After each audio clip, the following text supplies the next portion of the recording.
വാഹനാപകടത്തിൽ തെലങ്കാനയിലെ വനിതാ എംഎൽഎ ഇന്നലെയാണ് മരിച്ചത്. ഭാരതീയ രാഷ്ട്ര സമിതി എംഎൽഎ ലാസ്യ നന്ദിതയാണ് മരിച്ചത്. 37 വയസ്സായിരുന്നു. സംഭവത്തിൽ ദുരൂഹതയേറുകയാണ്. തെലങ്കാന സംഘറെഡ്ഡി ജില്ലയിലെ അമീൻപൂർ മണ്ഡലിൽ ഇന്നലെ രാവിലെയായിരുന്നു അപകടം സംഭവിച്ചത്. ഇവർ സഞ്ചരിച്ച SUV കാർ നിയന്ത്രണം വിട്ട് ഡിവൈഡറിൽ ഇടിക്കുകയായിരുന്നു.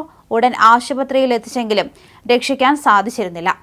ഗുരുതരമായി പരിക്കേറ്റ ഡ്രൈവർ ചികിത്സയിലാണ്.